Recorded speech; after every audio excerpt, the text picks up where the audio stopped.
The plane was burning at 30,000 feet, and the pilot had less than a minute to save everyone on board.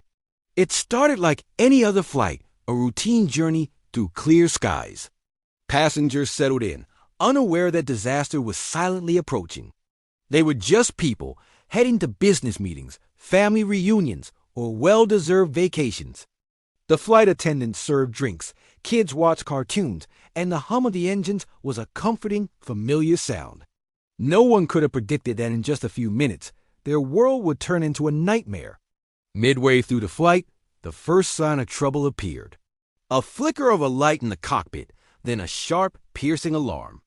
Smoke began to curl from the vents, thin and wispy at first, then thick and choking.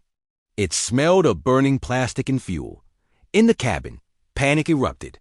The calm atmosphere shattered into 1,000 pieces. Screams, cries, and desperate prayers filled the air as the plane began to shake violently and lose altitude. The sudden drop pushed everyone against their seats. Passengers could feel the terrifying heat seeping through the floor. They could see the orange glow of flames outside their windows, licking at the engine. The world outside, so serene just moments ago, now seemed impossibly far away, a cruel reminder of the life they were about to lose. It felt like the end. And yet, in the cockpit, amidst the chaos of failing instruments and blaring warnings, the pilot remained unerringly calm. This was Captain Al Haynes. His years of experience, his countless hours in simulators practicing for this exact kind of emergency, had forged him into a man of steel. He wasn't just flying a plane. He was wrestling a fiery beast that was trying to drag 296 souls to their doom. The plane's critical systems were failing one by one. The hydraulics that controlled the rudder, the elevators, the ailerons, they were gone. He had no way to steer the aircraft in the traditional sense.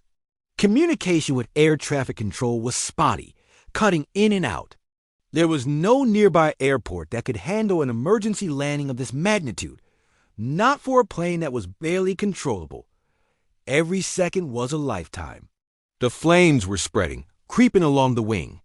The smoke in the cabin was so thick that people could barely see the person next to them. Oxygen masks dangled, but for some, they felt like a useless gesture against the inferno. Passengers clutched their seats, their knuckles white, bracing for the inevitable impact. They were no longer strangers. They were a community bound by shared terror and a sliver of hope. Then, the pilot made a choice that would become legendary in the annals of aviation history. With the flight controls gone, he and his crew realized they could only make wide, slow turns using the engine's thrust. They had to find somewhere, anywhere, to land. Scanning the landscape below, they saw it. Not an airport, not a field, but a closed runway at a small regional airport in Sioux City, Iowa. It was their only shot. With no normal way to steer or slow down, they had to improvise. The pilots used the throttles of the two remaining engines to guide the crippled jet, a feat that has been described as nearly impossible. For 44 agonizing minutes, they fought to keep the plane in the air and guide it toward the runway. It was a terrifying, uncontrolled descent. Passengers were told to brace for a crash landing.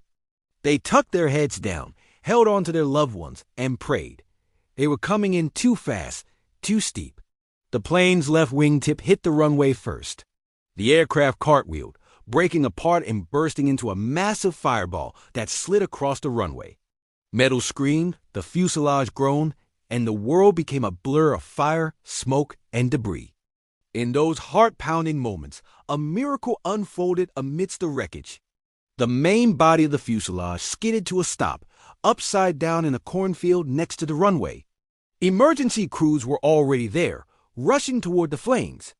They pulled survivors from the twisted metal. Fear turned into disbelief, and disbelief into the raw, overwhelming relief of being alive. Of the 296 people on board, an astonishing 185 survived. The news will call it the miracle on the cornfield, but it wasn't a miracle. It was the result of incredible skill, teamwork, and the unyielding calm of a crew that refused to give up. They faced an impossible situation, and through sheer ingenuity and courage, turned certain death into a story of survival. Sometimes survival isn't just about strength. It's about calm, courage, and seeing a path where no one else can. Thanks for watching. If you were inspired by this story of human resilience, be sure to like and subscribe for more.